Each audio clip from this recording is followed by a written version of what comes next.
If you're taking notes today, the title of the sermon, it's just as happy as the story. The title of the sermon is Making of a Murderer. Making of a Murderer. We're going to unpack this story of Cain in Genesis 4 because it has a lot to say to our lives here today. And maybe you've heard this story of Cain and Abel. As a matter of fact, I would bet that even if you're not super familiar with the Bible, you have maybe heard of the story of Cain and Abel, or at least you know the premise of it, that Cain killed his brother Abel. You see, when you go back to the first family here on earth and you kind of peel back the layers, you learn there was a lot of dysfunction in this early family, in this first earthly family. They made an episode of Jerry Springer look like Full House, all right? They had some problems. But what I also bet is that most of us who have read or heard the story of Cain and Abel have had a similar response to this. Man, that Cain has a lot of problems. But good thing I'm nothing like Cain. And then we sort of just move on. Chances are we've heard this story, but we've never really assumed that the story has anything to say to our lives, because let's be honest, if you have a brother in this place, there may have been times you wanted to kill your brother, but the fact that I'm not speaking to you currently in prison right now tells me you did not go through with it. So there may be a part of you right now that goes, how could I possibly relate? And what could possibly be relevant about a man who killed his brother in cold blood? Why does this story matter for me in 2019? Well, the truth is it matters a lot, and that's what we're going to talk about. Because it's not just a story about Cain, by the way. As a matter of fact, you should understand a lot of the stories that we read in the Bible are not just stories about those particular people. But the stories about particular people are really typically stories about all people. And there's a reason that this story has survived thousands and thousands of years, and it's because this story speaks to us on some sort of human level. It's a story about all of us and how, if we're not careful, that there is a capacity within every human being who was designed to be their brother's keeper to end up becoming their brother's killer. And so today I want to talk about the making of a murderer. I want to talk about the progression of oppression, and I want to have an honest conversation about how within each and every one of us there is a capacity to have a Cain within us. And I want to take our time and really unearth this ancient story and pull it apart. I'm going to teach today. I hope you're with me. I hope you're ready to take notes. We're going to dive in. So all those people are like, I wish he'd teach expository sermons. You're going to get your money's worth here today, because we're really going to dive in to Genesis chapter 4. And what we're going to do is we're going to look at 6 parts of the story of Cain and Abel. There are 3 postures of Cain that we see. There are 2 behaviors that are birthed out of these postures that lead to one outcome. Right? So we're looking at 3 postures, 2 behaviors, 1 outcome, all found here in Genesis chapter 4. So let's go ahead and jump right into Genesis 4 and read the story again. Now Adam had sexual relations with his wife Eve. In Hebrew, the phrase is boom chicka bow wow, and she became pregnant. Somebody don't Google that, it's not true. When she gave birth to Cain, she said, with the Lord's help, I produced a man. And later, she gave birth to his brother and named him Abel. 3 postures, 2 behaviors, 1 outcome. Here's the first posture that we see early on in the story of Cain here in Genesis chapter 4, and that is the posture of privilege. At the very beginning of this story, we see that Cain's story begins with a posture of privilege. Cain was the firstborn. And in the ancient Near East, that was a big deal. As the firstborn, as the oldest child, you had an immediate spot at the top of the familial ladder just underneath your father. That you were immediately put on the top of the food chain. And not only that, but it's clear when you read Genesis 4 that Cain was his mother's favorite. Don't believe me? It's subtle, but it's there. If you read it again, it says, when she gave birth to Cain, she said, with the Lord's help, I produced a man. And later she gave to another brother and named him Abel. Right? Like the first brother gets this like exclamatory celebration. Oh, and by the way, she had another kid and named him Abel. Cain didn't do anything right. He was simply born at the right place at the right time in this family. All he had to do was be born first. And so we see at the very beginning of this story that the story of Cain begins first with a posture of privilege. The second is a posture of pride. The posture of pride. And it's hard to see that there's pride happening here, but it's humming underneath the surface of the entire story. And the reason that most of us miss what's really going on here is because our translations in our scriptures and our Bibles kind of soften the story up a little bit. But when you go back to the original Hebrew here in Genesis 4, we learn something significant is taking place in this story. And what we'll see is there is a posture of pride in the story of Cain. But before I unpack what's happening in Genesis 4, you need to understand what happened in the previous chapter in Genesis 3. In Genesis chapter 3, maybe many of you are familiar with the story. If you're not, here's a Reader's Digest version of it. God created Adam and Eve. He placed them in a perfect world in a garden called Eden. He gave them total freedom and said, you cannot eat from this single tree, the tree of knowledge of good and evil. But Adam and Eve disobeyed and ate from this very tree. And I can relate to Adam and Eve. We can knock Adam and Eve, but let's be honest. Isn't it sometimes when people tell you not to do something, now it's like the only thing you can think about doing? Like when I was a little kid, I had kind of a thing with fire. And I remember one day I was in the kitchen as a little kid and my mom lit a candle and she said, Travis, I don't want you to play with the fire. I was like, Mom, I'm not going to play with the fire. I promise you may depart from me. And so she left. And now the only thing I could think about was playing with fire. And so I took a napkin and I waved it over the open candle. And the napkin caught on fire, and it almost burnt my hand, so I threw it in a trash can full of trash, and the trash went up in flames, and I nearly, burned down my house. I think it's my mom's fault, though. She should have never told me not to play with the fire. But you likely know the story, but I won't read it all, but the significant part that you should know about Genesis chapter 3 is that the why behind the action, the reason they disobeyed God was because they wanted to be like God. Now keep that in your brain because it's important. Because when we go to Genesis 4 and we unearth the original language, we discover something is happening. In Genesis 4 it says, Eve says, with the Lord's help, I produced a man. It seems pretty harmless in and of itself. But when you go back to the original language, you realize it's not harmless at all. Because the original word that the writer attributed to Eve was this Hebrew word, kana, which was what we translate as produce, but can also mean to create. So why does kana matter? Kana matters because all throughout the scriptures, that word is only attributed to God who creates. There is only one verse in all of the Bible where a human being attributes that to themselves. And it's right here in Genesis 4. When Eve goes, I have kanad, I have created. In other words, what you could read this to say is Eve is going, just as God created a man, look at me, I created a man as well. And so you see that from Genesis 3 to Genesis 4, Eve didn't learn her lesson. So again, why does this matter? It matters because now when you look at the name of Cain in Hebrew, which is Cain, you learn that the author of Genesis chapter 4 is using a play on words to tell us something about Cain that's happening all along. Cain, Kana, a play on words, and essentially what the author is saying is that Cain is a symbol. Cain is this picture of someone who is grasping for divinity. It's someone who's grasping to be God. It's this posture of pride. And how would Eve prove that she's like God? Well, she would create life through giving birth. But how would a man who cannot give birth prove that he is like God? He would take life, which is what he did in Genesis 4. And so we see the posture of privilege. We see a posture of pride. But tucked away in the story of Cain, you also see a posture of entitlement. In verse 2, it says, later she gave birth to his brother and named him Abel. When they grew up, Abel became a shepherd while Cain cultivated the ground. And when it was time for the harvest, Cain presented some of his crops as a gift to the Lord.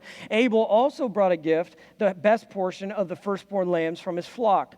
The Lord accepted Abel and his gift, but he did not accept Cain and his gift. That made Cain very angry, and he looked dejected. Why are you so angry, the Lord asked Cain. Why do you look so dejected? You will be accepted if you do what is right. Now, this part of the story is somewhat confusing when you're just reading it on the surface, isn't it? Cain cultivated the ground, a.k.a. Cain was a gardener, and Abel was a shepherd. Cain brings God fruits and veggies from the garden. Abel brings God a rack of lamb. God approves of Abel's gift, and he rejects Cain's gift. What gives? Does God just hate salads, right? Like, what's going on here? See, I was always told that God approved of Abel's sacrifice because Abel's sacrifice was of a higher quality than the sacrifice of Cain. And although you're not entirely wrong, you're not entirely right. And it could even miss the heart of what God is getting at here in Genesis chapter 4. And not only that, but if it was all about Abel simply just having a higher quality sacrifice than Cain, would that not turn God into sort of a cosmic Simon Cowell? Sitting behind the judge's table, just with his 10 or his 1, waiting to judge you based on your performance. And is that not the outward performance-based religion that Jesus railed against when he walked this earth? So what gives? It turns out, good news, that like usual, there's more going on.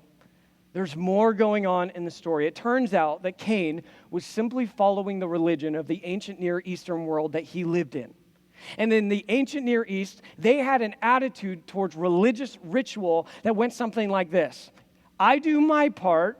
I bring the sacrifices. I bring the rituals. I do the act. I go through the motions. And when I do all of that, then the gods sort of owe me. So when they bring sacrifices, it wasn't so much an act of worship. It was an act of bartering. They were saying, I did my part, God, you do yours. And what Cain experiences is a God who is far different than any of the gods he had ever heard of in his world. See, one ancient Babylonian text sort of confirms what I'm talking about. It says, every day, worship your God. Sacrifice and benediction are the proper accompaniment of incense. Offer him daily, and you will get your reward.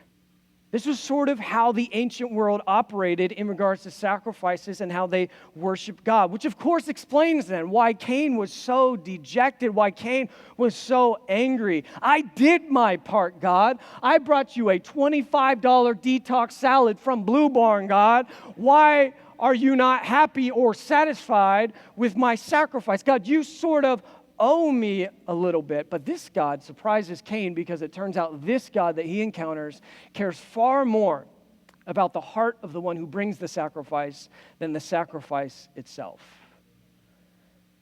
Professor Leon Cass, who studied the book of Genesis thoroughly, a lot of great writings on it, he said this about this encounter with God. He says, the God Cain encounters is not the God he expected. This one does not just make rain or grow crops, but this God cares for life, for individuals, including one's rivals, and for the right. So now you can imagine why God says what he says. When he goes, look, do what is right. He didn't say, hey, here's the better sacrifice you should have brought.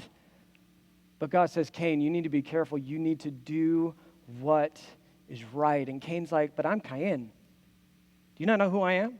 I'm the firstborn. I brought you my sacrifices. God, you owe me. It's the first documented case of a kid being a brat in the Old Testament.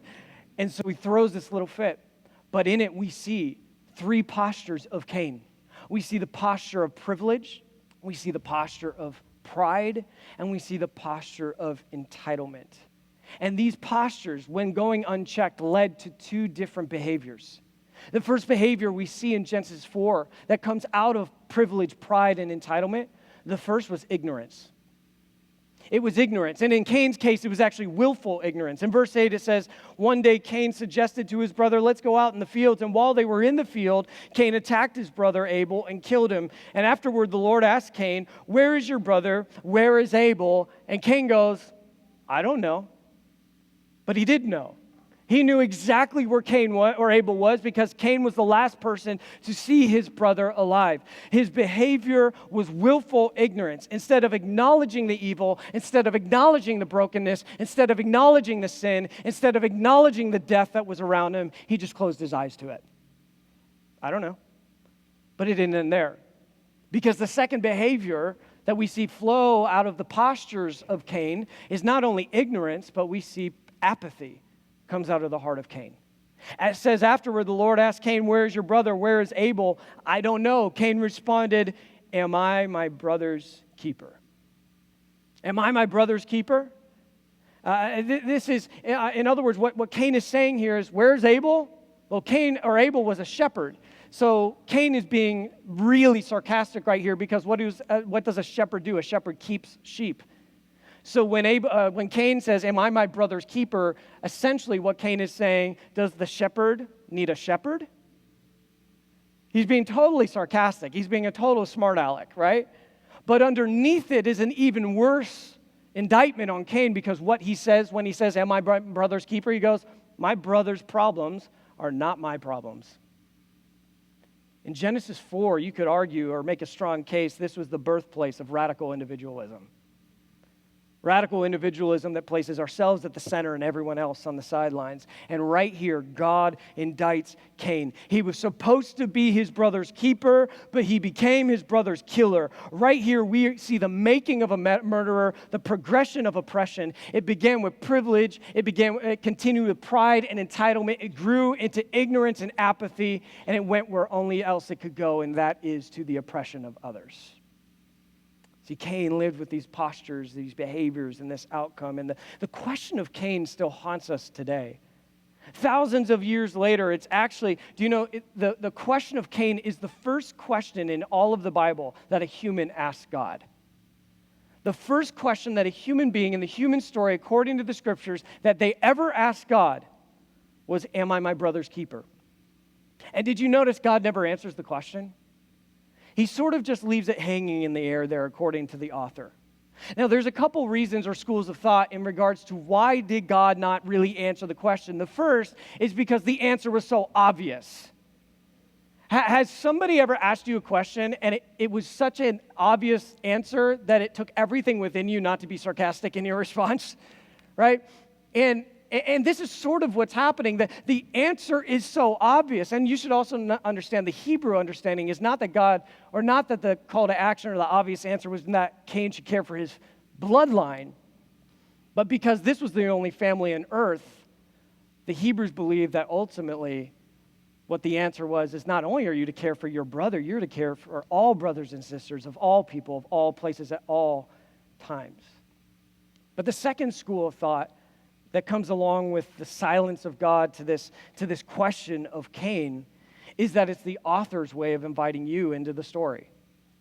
That as the author writes this story and has Cain asking this question, "Am I my brother's keeper?" it's like the author asking you, "So are you?" Like, are you your brother's keeper? Is the way of Cain the way to be human in this world? Is this the best that God can do? Is the way of privilege and pride and entitlement and ignorance and apathy and oppression, is that really what God is after? Are we supposed to be our brother's keepers? And of course, I would venture to say most of us would be like, well, of course we're supposed to be our brother's keepers, but you should understand it's not just a story about Cain, it's a story about all people. And although you may not have killed your brother, this story calls you to ask some very difficult questions. This story invites you to ask a few very difficult questions if you're going to step into the humanity that God has wired you for in a world that is hostile. And that first question that the story of Cain calls us into, and it's not an easy one, is, am I living with any posture of privilege? Am I living with any posture of privilege? Privilege, by its own definition, means a special right, advantage, or immunity granted or available only to a particular person or group. The best way I can help us understand what privilege is in our world is it's like the moving walkway at the airport. That there are some people that they were born in the right place, the right time, the right group, the right tribe, whatever, and it was like they were born on the moving walkway. And then there are those who don't have the privilege, who are not on the moving walkway. Both people are walking, but the person on the moving walkway goes further faster because they're riding on a thing called privilege. And those who are off the walkway, they're walking double as fast and double as hard in order to keep up with those who are born with privilege. And privilege, and we don't need the story of Cain to be assured of this, privilege is a real thing in our world. There are people and groups that are born on the moving walkway of life, and the stats don't lie. You don't need to believe in the Bible or anything else I teach about Jesus here to believe that. There's different forms of privilege. There's racial privilege. You know, according to one study, the wage gap between black and white workers was 18.1% in 1979, and it has steadily increased to 26.7% by 2015, and it's only going up. For those that think racism's like a thing of the past, it is not. It is also more likely for a convicted white man to get a job than a black man who has a clean criminal record. This is called white privilege. And if you're white, let me speak to my white brothers and sisters in the room here. You can sit here and go, white privilege isn't a thing. And you know why you can do that? Because you have the privilege to do that. You have the ability to ignore everything that I'm talking about because you are living on the moving walkway. As a black brother of mine once said to me, one of the biggest privileges of being white is that you have the choice of whether or not to think about racism. And that is true. But it's not just race privilege, you also see gender privilege. You see it between men and women. White women earn 78 cents per man's dollar for the same work that a man does. Black and Latina women earn significantly less. 1 in 20 women have been raped compared to 1 in 71 men. 1 in 4 women on a college campus face sexual assault by graduation, and 95% of these cases go unreported. This is called gender privilege. So all my male brothers in the room, you have the ability to just ignore movements like #MeToo because you have the privilege of doing so.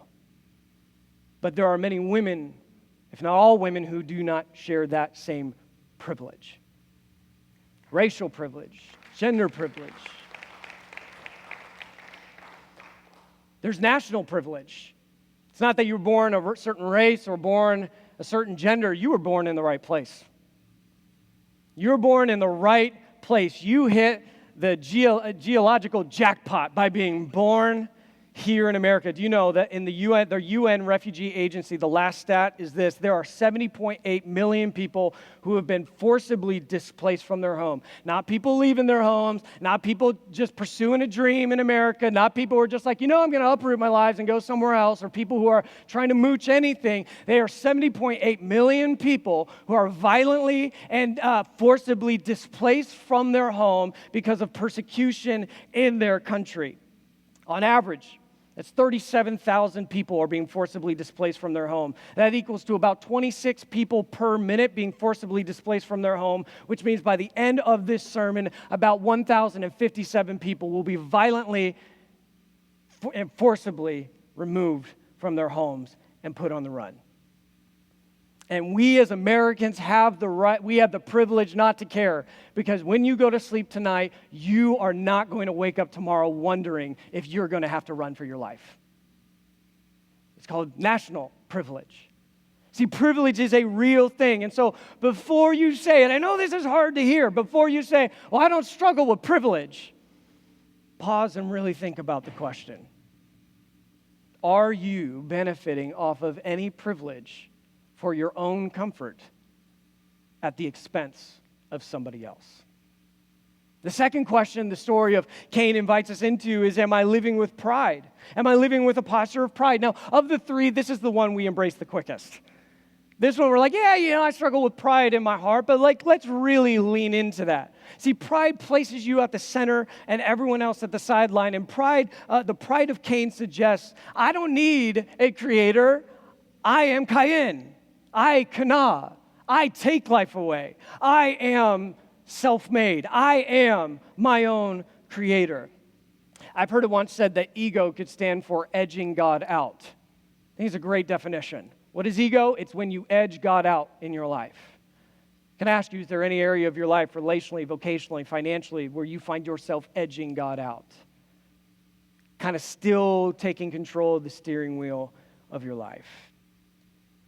Am I living with any posture of pride? You see, and the thing about posture, the posture of pride is pride will always scatter when love gathers.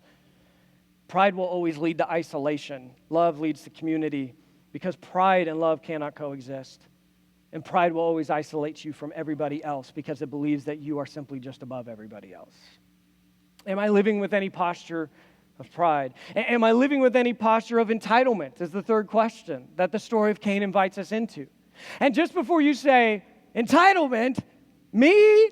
No, never. Let me just ask you a different question. Have you ever yelled at the car in front of you because they're driving too slow? Both hands up for me. Absolutely. I have a human accountability, accountability thing in my life now. It's Finley, because whenever I honk the horn, she goes, Dad, Dad, beep, beep. And so I know she's watching. Have you ever yelled at a car going too slow? I mean, do they not understand how important I am? And where I need to go? I got places to go and people to see. What is the deal? Maybe that doesn't resonate. Have you ever gotten mad because the free Wi-Fi at the coffee shop where you get your Mocha Loca latte is just too slow? Oh, the free Wi-Fi. Have you ever said this after a vacation? I need a vacation after my vacation. We're getting real now. We have a hashtag to document our entitlement in the West. You know it. Say it out loud with me. Hashtag first world problems. It's like we know, hey, entitlement's kind of a thing. Let's make a hashtag out of it. Like, chances are, if we're honest, and I battle this, that we all at times take on a posture of entitlement. See, chances are that if I asked you today, if I was like, hey, by show of hands, who has killed their brother? No one's going to raise your hand. But I wonder if I asked you if you have ever taken a posture of privilege. Have you ever taken a posture of pride? Have you ever taken a posture of entitlement? If all of a sudden the story gets pretty relevant. And see, the story warns us that if you're not careful, privilege, pride, and entitlement will grow into ignorance and apathy. Oh, and if you don't stop it at ignorance and apathy, watch out. You may become someone you never thought you would be. You may have never imagined being your brother's killer. But the story of Cain warns us that there is a progression to oppression. And maybe this is why God warns Cain to be careful. He says, sin is crouching at the door, eager to control you, but you must subdue it and be its master. The Hebrew word for master is this Hebrew word mashal, and it means to rule. It's the author's way of saying, hey, remember Genesis 1? Remember in Genesis 1 when God created Adam and Eve, and God gave what the theological term is the cultural mandate to Adam and Eve, and that cultural mandate was for them to go and create a world. But God said, I want you to go and I want you to rule. So when God says, hey, be careful, sin is crouching at the door, and if you're not careful, if you don't subdue it and master it, if you don't mashal it, it will control you. In other words, what God is saying, there's a version of life that is beneath your humanity. And it's sneaky, and it's subtle before it ever becomes severe. Like an animal crouching in the shadows of your heart. It's there. And if you leave home, because this picture of Cain is that he's leaving home, and this animal's waiting for him. Home often symbolized where you came from. It symbolized how you were raised. If you leave this understanding that you are called to be a human being, if you leave it and you don't take care of this animal, this sneaky thing hiding in the shadows of your heart will master you. You were always meant to be your brother's keeper, Cain, but if you allow privilege, pride, and entitlement to control you, God says, be careful. You might just become your brother's killer. You'll become what you were never meant to be. Now, this chapter seems hopeless. Can I get a witness on that? Like, I want to end with some sense of expectation and joy. And the good news is that chapter 4 of Genesis doesn't end hopeless. It actually it ends with a sunrise. It ends with kind of this sense that a new day is beginning, a new day is upon us, and God is restoring what has been broken. We see in Genesis chapter 4, 25 through 26, the story end. It says, Adam had sexual relations with his wife again, and she gave birth to another son. She named him Seth, for she said, God has granted me another son in place of Abel, whom Cain killed.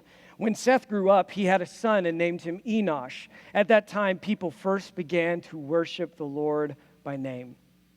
So at first, this chapter in the story of Seth seems to begin the way the story of Cain began. But if you really zero in on the details, you see that this story is totally different than the story of Cain. As a matter of fact, this story is antithetical. It's the opposite of the story of Cain. Because how does it begin?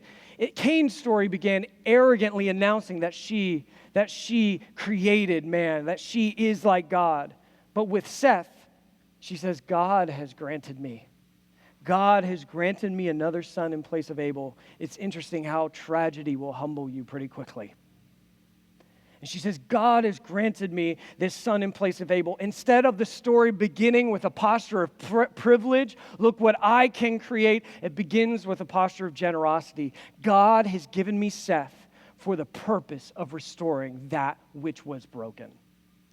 And then it says that when Seth grew up, that he named his son Enosh. Enosh is a Hebrew word that can also be translated as human being. It's used frequently in the Psalms. And so when Seth says, I'm naming my son Enosh, the author is kind of telling us what's going on in the heart of Seth. What Seth is doing by naming his son Enosh is saying, I am accepting that there are humans and then there are God, and I am the former. Like there are humans and then there are God, and there is only one God and I'm not him. Instead of the story going into with a posture of pride, it continues with a posture of humility.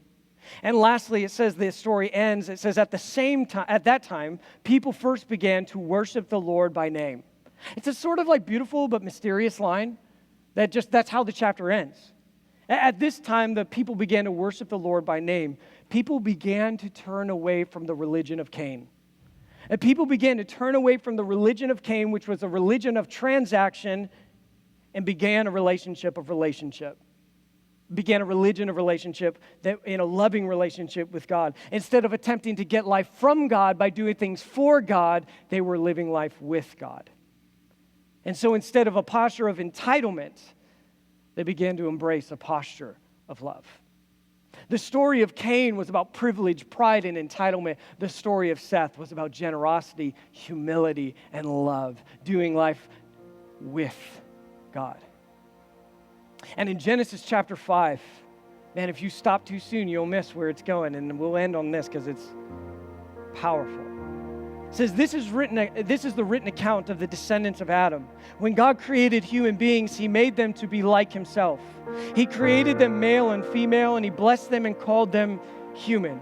By the way, you should understand that being human was God's intent for you, that Jesus' goal in coming to this earth was not to make you something other than human, but to make you fully human. And I know sometimes in places like this, by people like me, we've sort of told a story that communicates like God is somehow like against humanity, but you need to understand that God has been for humanity from the very jump of creation, and he is still for humanity. A lot of us have this image that God is like waging war with humanity, friend. He went to the cross for humanity to reclaim what it means to be human here and now. This is how it began. He called them human. And when Adam was 130 years old, he became the father of a son who was just like him in his very image. In every Hebrew reading that, their alarms would have been going off.